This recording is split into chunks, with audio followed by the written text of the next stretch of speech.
Hello বন্ধুরা, welcome to my channel. কেমন আছো তোমরা সবাই? আশা করি খুব ভালো আছো। তো এই দেখো, নববর্ষের দিন সকালবেলা ঘুম থেকে উঠে আমি ফটাফট লাউ কাটতে বসে গেছি। আর এই ভিডিওটা নববর্ষের দিন আমি শ্যুট করেছিলাম, বাট এখনও অবধি এডিট করে পোস্ট করতে পারিনি, এতটাই লেজি আমি। যাই হোক, আমার অ্যাকচুয়ালি শরীরটা খুব একটা ভালো না, গলার আওয়াজ শুনে বুঝতেই পারছো। আর সব কথা বাদ দাও।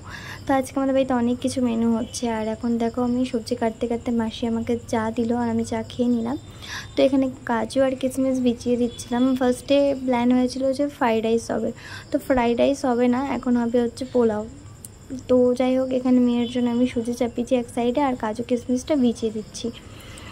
তো এত ফাস্ট অবশ্যই কাজ করছিলাম না আমি, যতটা ফাস্ট দেখানো হচ্ছে, কারণ বড় ভিডিও তো অনেকটা টাইম লাগবে যদি আমি ফার্স্ট না করে পোস্ট করি, তাই। আর এখানে না খাসির মাংসটা না আমি প্রেশারে সিদ্ধ করতে দিচ্ছিলাম, কারণ না তাড়াতাড়ি করার জন্য আমি একটু বিজি ছিলাম। আমি অনেক কিছু আজকের আইটেম হবে তো আইটেম বলে দিয়েছি, আইটেম হবে তো সেই কারণে। তো এইখানটাতে আমি পেঁয়াজ রসুন ভাজা শুরু করে দিয়েছি, মশলা বানানো শুরু করে দিয়েছি, আর এক পাশে হচ্ছে মাংসটা সিদ্ধ হচ্ছে। যাই হোক, এখানে নববর্ষের জন্য আমার জন্য একটা কুর্তি আনা হয়েছে, মেয়ের জন্য একটা ফ্রক, আর আমি দুটো ফ্রক মেয়ের জন্য এর আগের দিনই কিনেছি। তো এই যে মেয়ে এটা পেয়ে খুব খুশি হয়ে গেছে। আর আমার মেয়ে সারাক্ষণই এইভাবে সেজেগুজে থাকতে খুব ভালোবাসে।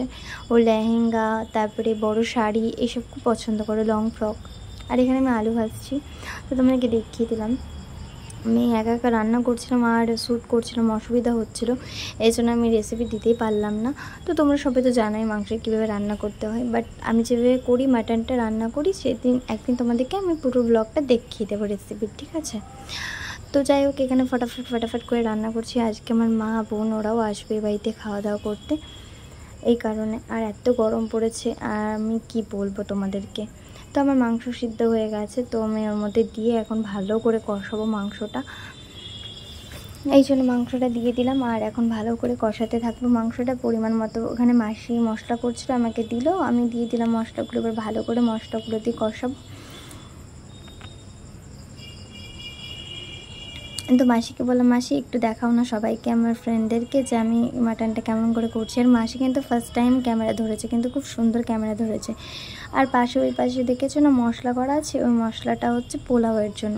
আমি পোলাওটা করব ভেবেছিলাম, আর তারপর লাস্টে আমার শাশুড়ি মা বললো যে আমার দিদির শাশুড়ি মা বানাবে, এই জন্য আমি আর বানালাম না।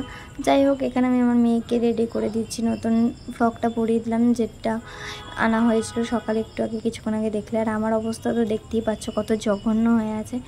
আর আমি এই কুর্তিটা পরে নিলাম। কুর্তিটা একটু আমাকে টাকাতে হবে, কারণ আমি একদমই রোগা, বুঝতেই পারছো, সেই কারণে হচ্ছিল না। তাই হলেও কি হবে, পড়তে হয়, নতুন বছরের দিন পড়লাম। আর এখানে ভগবানকে প্রণাম করলাম। আর এখানে কী রান্না হয়েছে তোমাদেরকে দেখাচ্ছে। এই যে পোলাও হয়েছে, এটা আমার দিদি শাশুড়ি মা বানিয়েছেন। এই যে ইলিশ মাছ হয়েছে, এটা আমার শাশুড়ি মা বানিয়েছে। এই লাউয়ের যে সবজিটা দেখছো, মাছ দিয়ে লাউয়ের যে সবজিটা হয়েছে, ওইটা আমার মাসি বানিয়েছে। এই তো এত কিছু রান্নাবান্না। আর না, আমরা না আজকে কলা পাতা খেয়েছিলাম গাইস, কারণ আমার খুব ইচ্ছে ছিল যে কলা পাতাতে করে খাবো।